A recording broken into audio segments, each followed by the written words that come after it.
Film के शुरू में हम देखते हैं कि कोरत के घर में बहुत ही प्यारा बच्चा पैदा होता है। वो उसका नाम हरकुलिस रखती है। उस वक्त के लोग एक राजा की पूजा करते थे जिसे वो अपना खुदा मानते थे। उसका नाम ज़्यूस था और ये बच्चा हमें ज़्यूस का ही दिखाया गया है।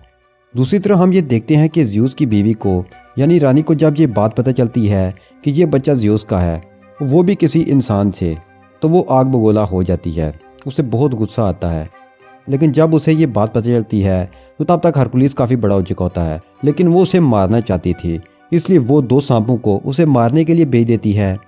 लेकिन हरकुलिस भी कोई आम इंसान नहीं है, वो ज़्यूस खुदा का बेटा है, तो वो भी उसी की तरह ताकतवर था, उसके पास भी पावर थी, तो वो दोनों सांपों को मार देता है। अब हम देखते हैं कि हरकुलिस काफ़ी बड़ा हो चुका है। वहाँ के राजा उसे कुछ टास्क देते हैं। हरकुलिस इन टास्क से डरने वाला तो ना था, तो वो एक एक करके इन मिशंस का मुकाबला करने लगता है।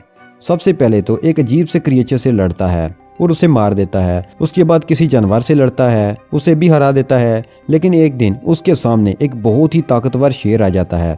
उस पर किसी भी तीर का असर नहीं हो रहा था, लेकिन हरकुलिस हार नहीं मानता और उससे फाइट करता है और आखिरकार उसे भी मार डालता है। और फिर हमें एक जगह दिखाई जाती है जहाँ पर कुछ लोगों ने एक लड़के को बुरी तरह से बांध रखा है। वो हरकुलिस का भांजा था। अब हरकुलिस वहाँ आ जाता है, उनसे फाइट करता है और उन सबको मारकर अपने भांजे को बचा लेता है। फिर हम देखते हैं कि हरकुलिस अपनी जगह पर बैठा होता है तो दूसरे मुल्क के राजा की बेटी आती है और कहती है कि हमें तुम्हारी ज़रूरत है। वो कहती है कि हमारे कुछ खास लोगों ने हमारे साथ धोखा किया है, हर तरफ लड़ाइयाँ हो रही हैं जिसकी वजह से लोग मारे जा रहे हैं। वहाँ हरकुलिस के साथ एक आदमी बैठा होता है तो वो कहता है कि हमारे पास वक्त नहीं है, मगर यहाँ अगर तुम ज़्यादा पैसे ऑफर करो तो हम ज़रूर आ सकते हैं। तो वो शहजादियों से कहती है कि जंग में लड़ना तो फ़ख्र की बात होती है। तो हरकुलिस उसे कहता है कि हमें हथियार बनाने के लिए पैसे भी तो चाहिए। तो वो शहजादी कहती है कि मेरे बाबा यानी राजा बहुत अमीर हैं, वो तुम्हें बहुत सारा सोना दे सकते हैं। तो हरकुलिस मान जाता है। उसके साथ उसके मुल्क आ जाता है। वहाँ पर एक बहुत बड़ा बुत लगा होता है जो कि ज़्यूस की बीवी का था। शहजादी हरकुलिस को बताती है कि ये 5 साल में बना। यहाँ पर कोई भी यकीन नहीं कर रहा था कि ये वाकई ज़्यूस का बेटा है, लेकिन उस शहजादी के बेटे के लिए हरकुलिस जैसे कोई हीरो जैसा था। राजा उसे बताता है कि मेरे खास बंदे मुझसे बागी हो गए हैं, उन्होंने मुझे धोखा दिया है। उसके बाद से पूरे मुल्क में लड़ाइयाँ चल रही हैं, इसलिए हमें तुम्हारी मदद की ज़रूरत है ताकि हम सब कुछ दोबारा ठीक कर सकें। वो उसे ये भी बताता है कि वो एक नेचुरल इंसान नहीं है, बल्कि वो एक जादूगर है। उसे गॉड के अलावा कोई भी नहीं मार सकता। वो उसे ये भी बताता है कि उसके सोल्जर्स की टीम में एक ऐसी क्रिएचर है जो आधा घोड़ा और आधा इंसान है। अब हरकुलिस की टीम में जो लड़की आई थी वो ये पूछती है कि ये क्रिएचर कहाँ पर होते हैं, कि हमने ना तो उन्हें देखा और ना ये जानते हैं कि वो कहाँ रहते हैं, हमने तो उनके बारे में सुना है। अब हम देखते हैं कि हरकुलिस और उसके कुछ साथी यहाँ के किसानों को फाइट करना सिखा रहे होते हैं, क्योंकि इनके पास अब कोई भी आर्मी नहीं थी। हरकुलिस उसे कहता है कि तुम सब एक दीवार की शक्ल में खड़े हो जाओ।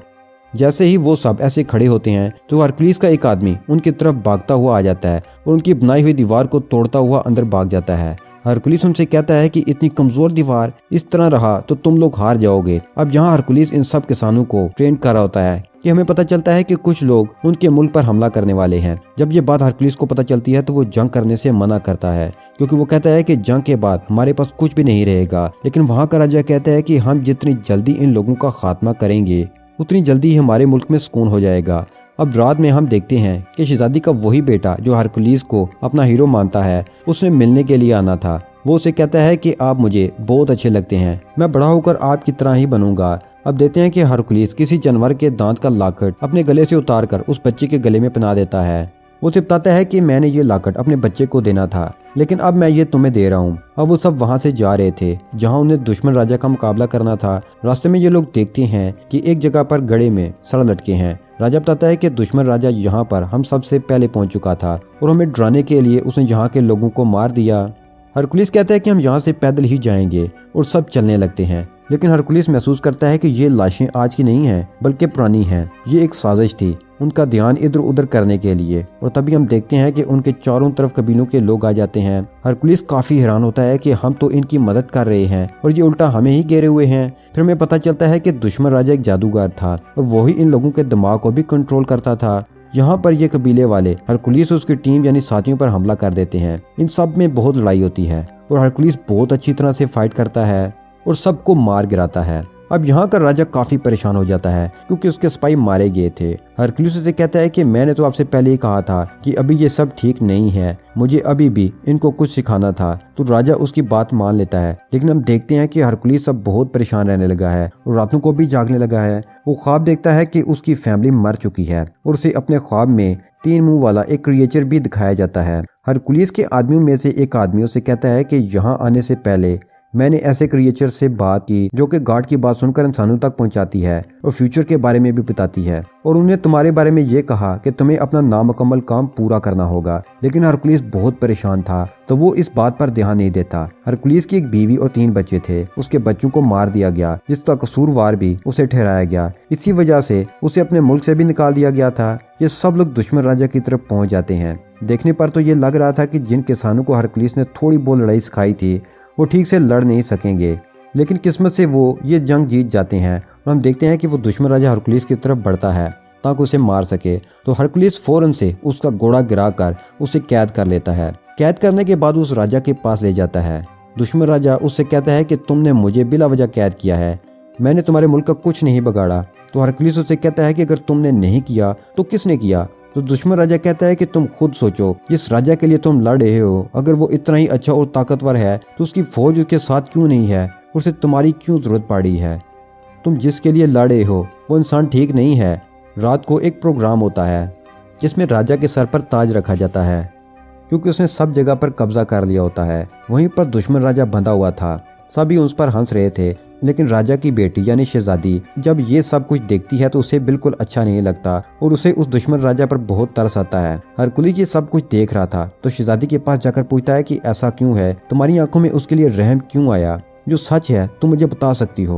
वो बताती है कि जिस मुल्क का ये राजा है वहाँ का राजा मेरा शोहर था, लेकिन मेरे बाप ने उसे जहर दे दिया, वो खुद राजा बन गए और ये राजा जैसे तुम लोग कैद करके लाए हो।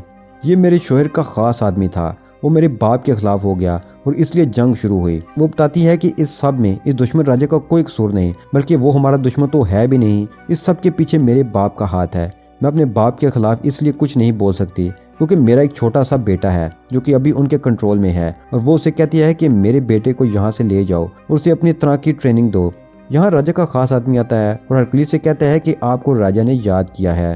हरकुलिस राजा के पास जाता है तो राजा उससे कहता है कि मैं बहुत खुश हूँ कि तुमने आम इंसानों और किसानों को जंग के तरीके सिखाकर हमें जंग जितवा दी, और आज मैं राजा हूँ, आगे से वो लोग दूसरे लोगों को लड़ाई के तरीके सिखाएंगे। आहिस्ता आहिस्ता मैं पूरी दुनिया पर कब्जा कर लूंगा और ये सब तुम्हारी वजह से हुआ, क्या तुम मेरे खास आदमी बनोगे। हरकुलिस सुनकर मना कर देता है तो बादशाह कहता है कि ठीक है, जैसे तुम्हारी मर्जी, मैं तुम्हें सोना देता हूँ, उसके बाद तुम यहाँ से चले जाना। अब जब राजा बन चुका हूँ तो मुझे तुम जैसे लोगों की क्या जरूरत। अब हरकुलिस और उसके साथी अपना सोना लेकर वहाँ से चल पड़ते हैं। तो तभी वो देखता है कि आसपास गांव के लोग खड़े हैं। वो लोग काफी उदास दिख रहे थे। दरअसल वो नहीं चाहते थे कि हरकुलिस वहां से जाए। हरकुलिस ने उन्हें रहने के तरीके जो सिखाए थे। हरकुलिस जैसे ही ये सब देखता है तो वो अपने सोने की थैली फेंकता है और वो कहता है कि मैं यहीं रहूंगा क्योंकि यहाँ के लोगों को मेरी जरूरत है। हरकुलिस का एक साथी कहता है कि आप क्या कर रहे हैं, हमें अपना सोना मिल चुका है और अब हमें यहाँ से निकल जाना चाहिए। लेकिन हरकुलिस के बाकी साथी भी अपना सोना फेंक देते हैं और हरकुलिस के साथ ही रुक जाते हैं, सिवाय उस एक आदमी के। वो अपना सोना लेकर वहां से चला जाता है। अब हरकुलिस और उसके साथी सीधा राजा के कमरे में आते हैं, लेकिन राजा के आदमी इन सब को घेर लेते हैं। वहाँ शहजादी और उसका बेटा भी होते हैं। अब राजा का खास आदमी उसे बताता है कि आपकी बेटी हरकुलिस से कहती है कि मेरे बेटे को अपने साथ ले जाओ। ये सुनते ही राजा अपनी बेटी से उसके बेटे को छीन लेता है। यहाँ पर राजा का एक आदमी हरकुलिस पर हमला करता है और वो बेहोश हो जाता है, और जब उसे होश आता है तो वो देखता है कि वो बड़ी बड़ी जंजीरों से बंधा हुआ है। और तभी वहाँ उस मुल्क का राजा आ जाता है जहाँ पर हरकुलिस बड़ा हुआ था। हरकुलिस ने हमेशा उसका साथ दिया, उसके लिए कई जंगें लड़ी, लेकिन यहाँ पर उसने भी धोखा दिया और उसी बुरे राजा के साथ एग्रीमेंट कर लिया कि हम मिलकर दुनिया पर कब्जा करेंगे। वो अपने साथ 3 भेड़िए भी लाया था और वो बिल्कुल वैसे ही थे जैसे हरकुलिस के ख्वाब में आया करते थे। वो सोचता है कि जब मेरी बीवी और बच्चों की मौत हुई तभी मुझे ऐसी ही आवाजें आई थी, मतलब उसके पीछे भी इन्हीं का हाथ था। हरकुलिस उसे पूछता है कि ये सब करने के पीछे आखिर वजह क्या थी। इस मुल्क का राजा जहाँ पर हरकुलिस बड़ा हुआ था वो हरकुलिस से कहता है कि राजा तो हम थे, लेकिन तुम्हारे कारनामों और बहादुरी की वजह से सब लोग तुम्हारा नाम क्यों लेते थे? हमारे पास उसके अलावा और कोई ऑप्शन नहीं था और हम तुम्हें भी नहीं मार सकते थे और हमने इल्ज़ाम भी तुम पर इसलिए लगाया कि लोग तुमसे नफरत करने लग जाएं और सिर्फ हमारे ही नाम लें। ये सुनकर हरकुलिस को बहुत गुस्सा आता है, लेकिन जंजीरों से बंधा होने की वजह से वो हिल भी नहीं पाता। अब जहाँ हम देखते हैं कि वो राजा यहाँ पर एक एक करके सबको मारने का प्लान कर रहा था और इसके लिए वो सबसे पहले अपनी ही बेटी को मारने लगता है। ये देखकर हरकुलिस घबरा जाता है तो उसका साथी उसे कहता है कि तुम कर सकते हो, अगर तुम हिम्मत हार गए तो हमारा क्या होगा।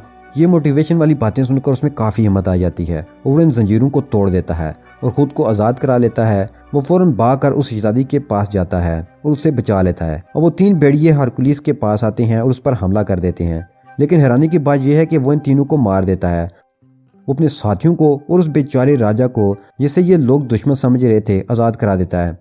अब वो दोनों बुरे राजा वहां से भाग गए थे, लेकिन हरकुलिस किसी तरह से उस बुरे राजा को पकड़ लेता है जिस मुल्क में वो बड़ा हुआ और उसी के खंजर से मार देता है, बिल्कुल उसी तरह जिस तरह उसने उसकी फैमिली को मारा था। उसके बाद वो अपने साथियों को लेकर महल की तरफ जाता है। वो देखता है कि राजा बहुत ज्यादा फौज के साथ खड़ा है और राजा के आदमी शहजादी की बेटे के गले पर खंजर रखा होता है। राजा हुक्म देता है कि उसके बच्चे को मार दिया जाए, लेकिन तभी यहाँ पर एक आदमी आता है जो हरकुलिस का साथी था और सोना लेकर वहां से चला गया था। वो फौरन से तीर से उस आदमी को मार देता है जो बच्चे को मारने वाला था। वो सब उस छोटे बच्चे को बचा लेते हैं, लेकिन अब उस दुश्मन राजा की पूरी फौज इन पर हमला कर देती है। हरकुलिस भी इनका मुकाबला करता है, मगर इसी दौरान हरकुलिस के एक साथी की डेथ हो जाती है क्योंकि वो बहुत ही जख्मी हो चुका था। राजा की बाकी फौज भी उनकी तरफ बढ़ने लगती है, लेकिन हम देखते हैं कि हरकुलिस के आदमियों ने वैसी ही शील्ड बनाई हुई थी जिसे तोड़ना नामुमकिन था। हरकुलिस देखता है कि यहाँ पर ज़्यूस की वाइफ का बहुत बड़ा स्टैचू है। जैसे उस राजा की फौज ऊपर आती है, हरकुलिस उस स्टैचू को नीचे गिरा देता है, जिससे सब सिपाही वापस जाने शुरू कर देते हैं। जब राजा ये देखता है तो वो अपने साथियों पर गुस्सा होता है और कहता है कि जाओ हरकुलिस को मार दो, लेकिन तभी स्टैचू राजा पर आकर गिरता है और राजा मारा जाता है और तमाम फौज और बाकी अवाम हरकुलिस की बहादुरी देखकर उसके आगे घुटने टेक देते हैं। लोग अब भी नहीं जानते थे कि वो वाकई ज़्यूस का बेटा है भी या नहीं, लेकिन ये ज़रूरी नहीं था क्योंकि वो इतना ज़्यादा बहादुर और ताकतवर था कि इस चीज़ ने उसे आम लोगों से ऊपर कर दिया था। वो लोगों का ख्याल भी रखा करता था, इसलिए सब लोग हरकुलिस की तारीफ करने लगे थे। और यहीं पर इस कहानी का इख्तिताम हो जाता है।